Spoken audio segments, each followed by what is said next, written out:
दोस्तों नमस्कार। दोस्तों आज फिर हम एक नए विषय के साथ आपके पास हाजिर हैं।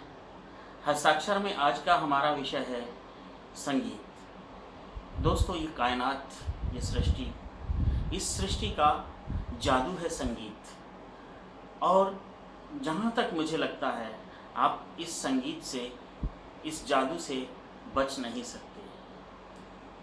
कई बार सोचता हूँ ये खुदा, ये भगवान, ये ईश्वर अल्लाह, ये कितना खूबसूरत बुनकर रहा होगा, कितनी सफाई से, कितनी तन्मयता से इसने पूरी प्रकृति में, पूरी सृष्टि में अपना संगीत बुना होगा।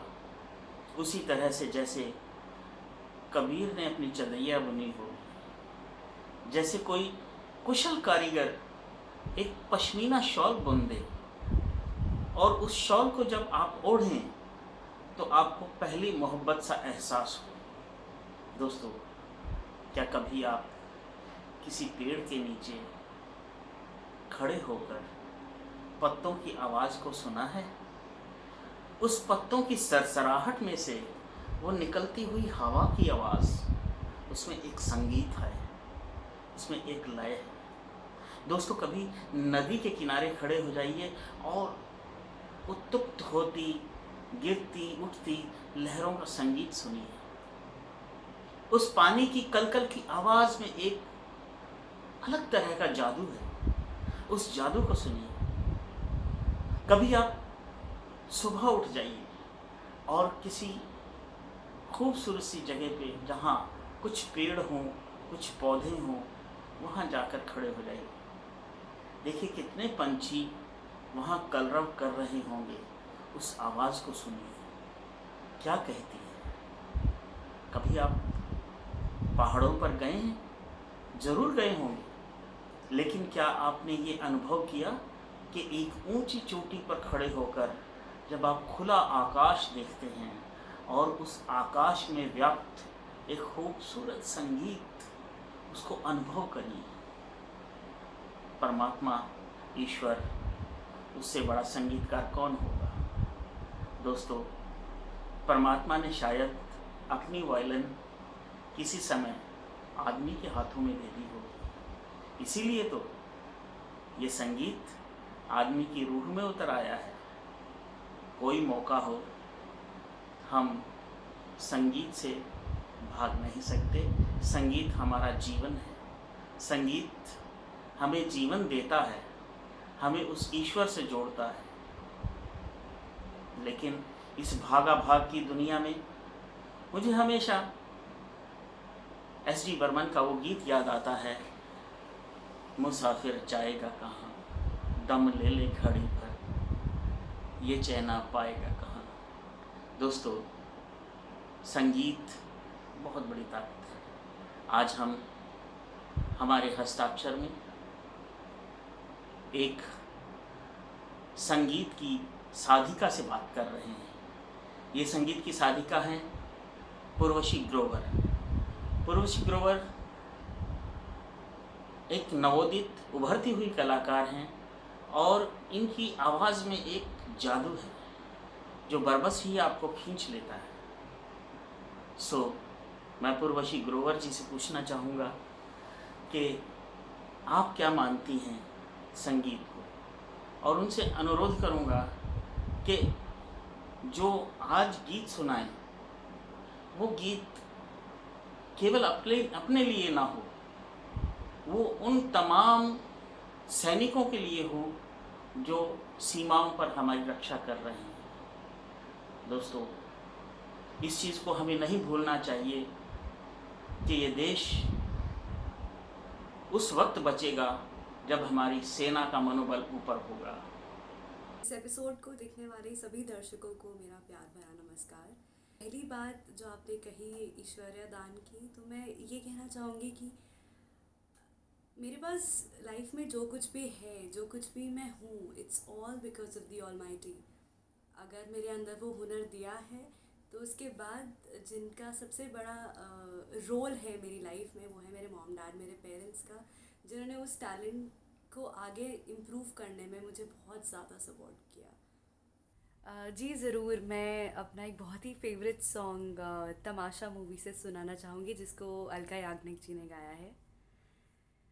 पल भर ठहर जाओ, दिल ये संभल जाए, कैसे तुम्हें रोका करूं,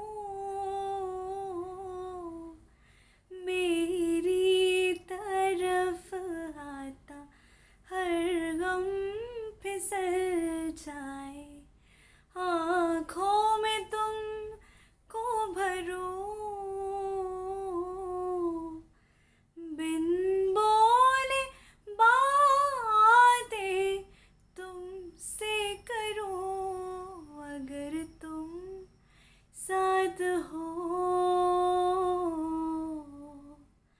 अगर तुम साथ हो, मेरी नज़रों में है तेरे सपने, तेरे सपनों में है नाराज़ी, मुझे लगता है कि बातें दिल की होती लफ्ज़ों की धोखेबाजी, तुम साथ हो या ना हो क्या फ़र्क है, बेदर्द थी ज़िंदगी बेदर्द है, अगर तुम साथ हो,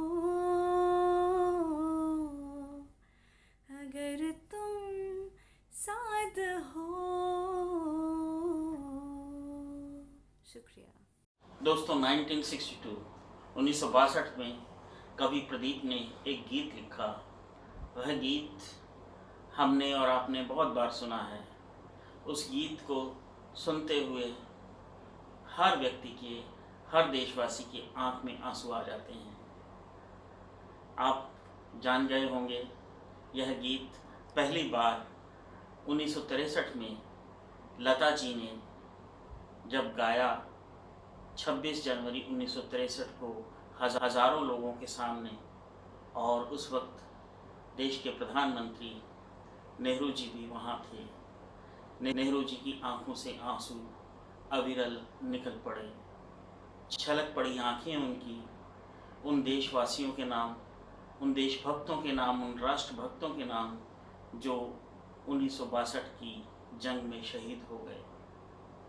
दोस्तों, पिछले दिनों भारत चीन सीमा पर जो हमारे 20 सैनिक शहीद हुए हैं, हस्ताक्षर उन शहीदों को इस गीत के माध्यम से श्रद्धांजलि देना चाहता है मेरे वतन के लोगों, जरा आँख में भर लो पानी, जो शहीद हुए हैं उनकी जरा याद करो कुर्बानी, तुम भूल न जाओ उनको, इसलिए सुनो ये कहानी, जो शहीद हुए हैं उनकी जरा याद करो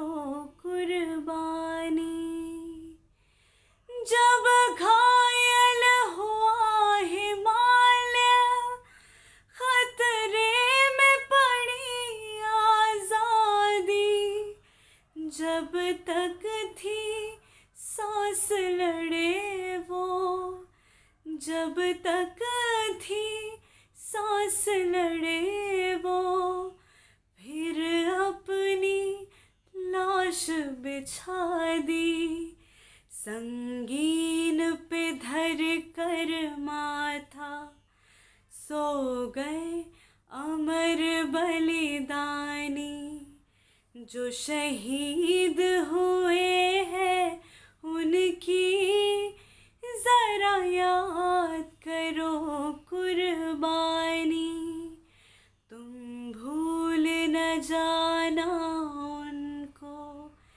इसलिए सुनो ये कहानी, जो शहीद हो